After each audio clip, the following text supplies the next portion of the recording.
les Gabonais dans l'ensemble à ne pas se laisser distraire par leurs anciens camarades du PDG qui doivent assumer leur position d'opposants jusqu'au bout.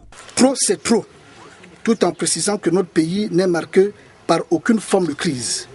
Nous militants du Parti démocratique gabonais, population et cadres de la province Anyanga, nous ne nous laisserons pas distraire par ces vendeurs d'illusions assoiffés de pouvoir et d'argent. Nous rejetons avec la dernière énergie cette idée d'organisation d'une conférence nationale et par cette occasion réaffirmons notre soutien sans réserve à notre entière adhésion à l'action politique, économique et sociale de votre Excellence. Le pouvoir appartenant au peuple. Après un temps de profonde réflexion et d'observation, la société civile gabonaise vient aujourd'hui livrer sa vision du contexte sociopolitique actuel. Au cours d'un point de presse, elle dit non à la manipulation et à l'instrumentalisation. Paulin Siaki et Médard Nguyen ont assisté à ce point de presse.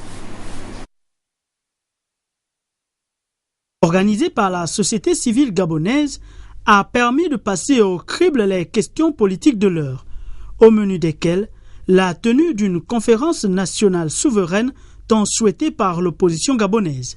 L'indignation de la société civile, à l'instar des autres Gabonais qui partagent avec elle les mêmes valeurs et le même sentiment patriotique, commence dès les premiers actes d'incivisme perpétrés à Paris par une délégation de ses compatriotes qui n'ont éprouvé le moindre scrupule à souiller l'image de marque de notre pays en cherchant à bafouer l'un des symboles de notre pays en la personne de notre président de la République à travers des démarches de dénigrement et collusion cupides visant à empêcher la rencontre de notre chef d'État avec son homologue français.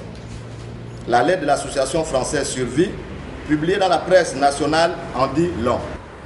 Il est indéniable que le combat de ces anciens barons du PDG contre leurs frères Bière est programmé aller jusqu'au sacrifice ultime tel qu'ils l'ont déclaré eux-mêmes dans les antennes de TV+, n'est pas celui de la société civile. Apprenons à ne plus confondre l'opposition spontanée à l'ensemble de l'opposition. Il est de notoriété publique que les organisations de la société civile n'ont aucun projet politique, sauf le cas des joueurs qui font le choix de se dévoyer, comme il en est de certains compatriotes qui s'affichent en bêtes de foire aux côtés de leur mentor tapis au sein de l'opposition spontanée.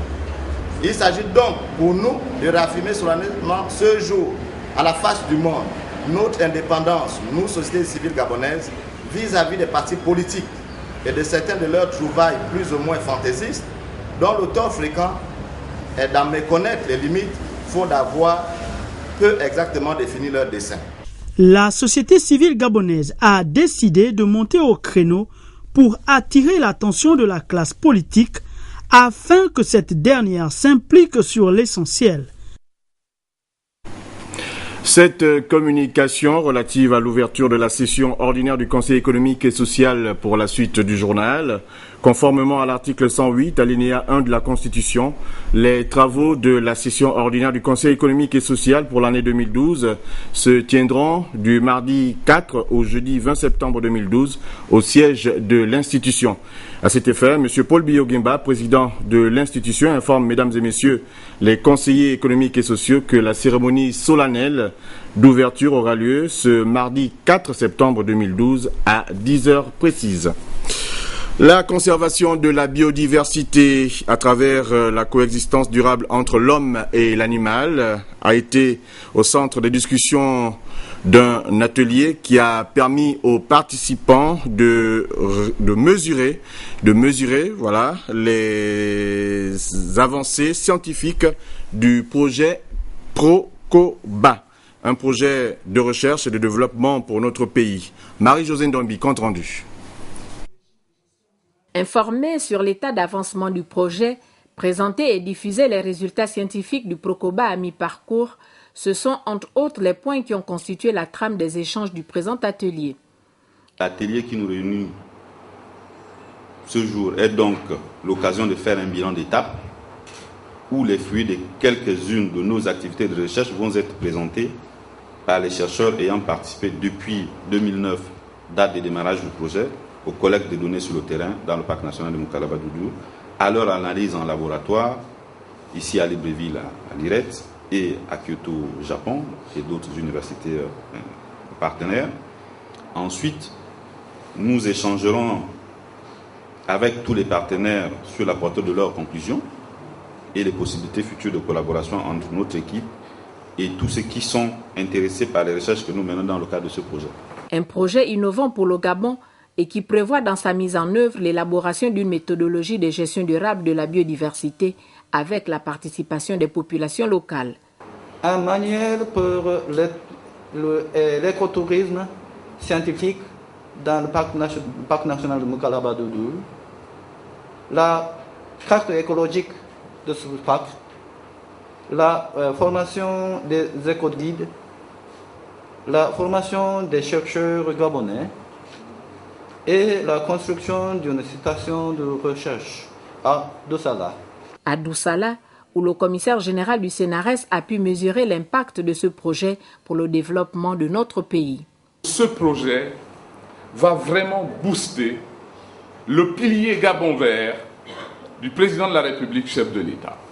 Dans la dynamique de mise en œuvre de la politique du président de la République, chef de l'État, le projet Procoba va apporter une valeur ajoutée extraordinaire que peu de gens connaissent. À Doussala d'abord, on parle de cette dynamique professionnelle des populations, mais il y a aussi toute la région de l'Anyanga et tout le Gabon, sans compter les millions de touristes qui viendront du monde entier pour pouvoir observer de visu et sans aucun risque les grands singes sauvages et en toute liberté. Le projet Procoba, exécuté depuis 2009 par l'IRET, est le fruit de la coopération agissante entre le Gabon et le pays du soleil levant. Tombée de rideau sur la première phase du séminaire de formation multidimensionnelle organisé par le ministère de l'Éducation nationale. Les participants ont focalisé les échanges sur le développement du capital humain. C'est ce que nous rapporte Biorou Mikala de la rédaction de Gabon Télévision. De la recherche et de l'adéquation formation-emploi qui ont eu lieu en 2010, le président de la République, Ali Bongo Ondimba, avait exprimé sa volonté de faire du système éducatif gabonais une destination de référence. Un challenge dont le ministre de l'Éducation nationale en fait son cheval de bataille, en témoigne l'actuel séminaire de formation multidimensionnelle.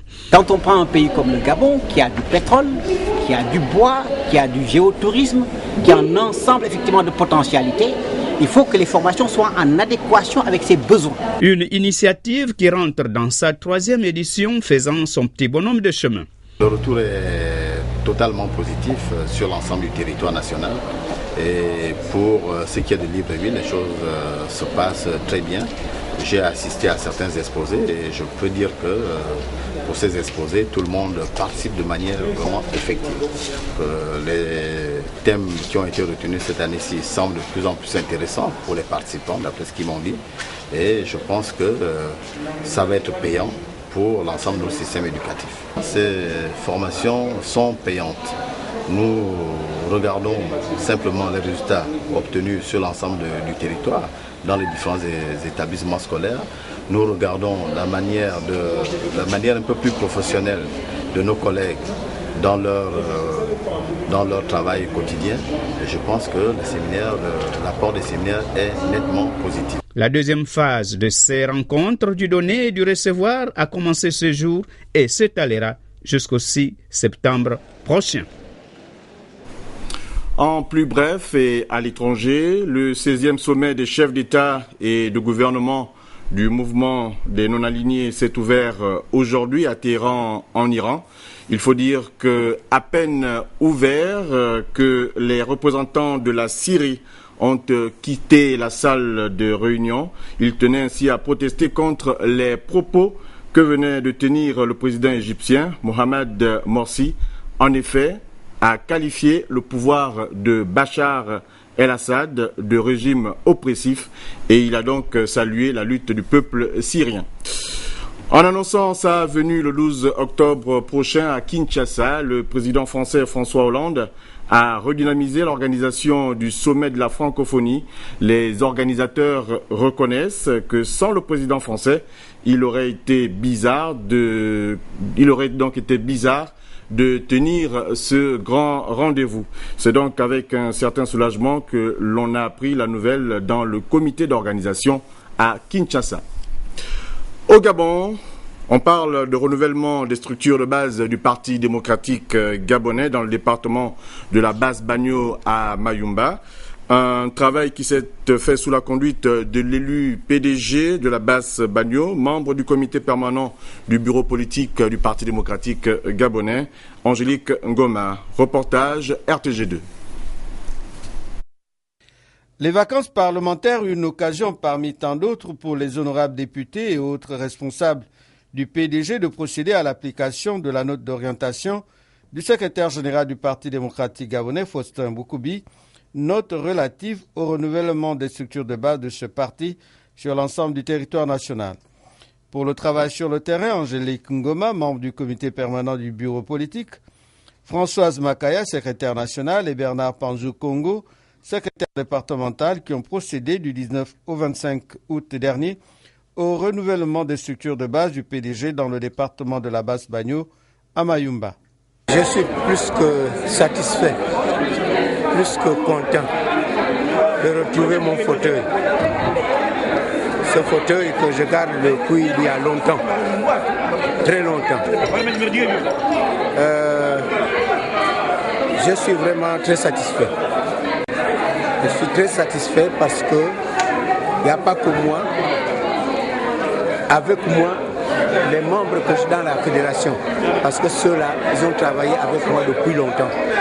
Nous avons travaillé pour que le PDG gagne, et le PDG a toujours gagné.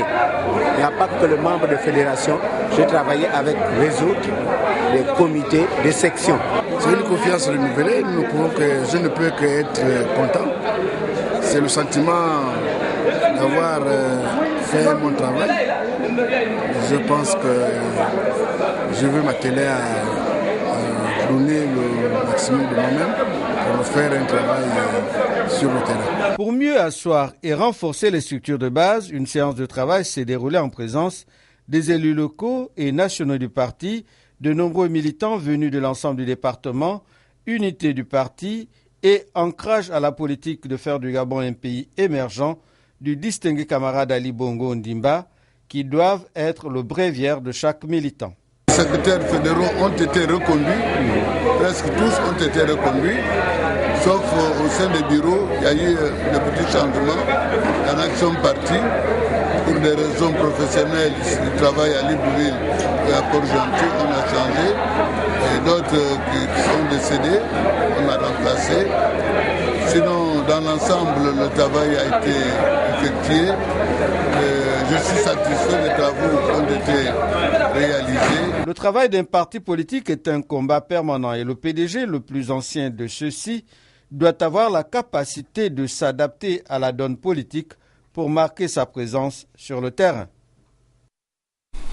L'unité et la cohésion au sein du Parti démocratique gabonais à Mayumba, telle est la volonté et le souhait exprimé par Angélique Ngoma, le membre du comité permanent du bureau politique de cette formation politique. Le reportage de Félicien Biviga Kumba, Bernard Pambo, RTG2. Le renouvellement des structures de base du PDG est un processus qui tient compte d'un certain nombre de critères. C'est pour cette raison que la camarade membre du comité permanent a tenu à rappeler que les réunions de concertation qui ont précédé le travail sur le terrain avaient pour effet de désigner sur une base consensuelle les camarades devant animer les structures du parti au quotidien. On peut déjà saluer l'esprit de consensus qui a prévalu tout au long de ces travaux et surtout la dextérité avec laquelle le camarade secrétaire départemental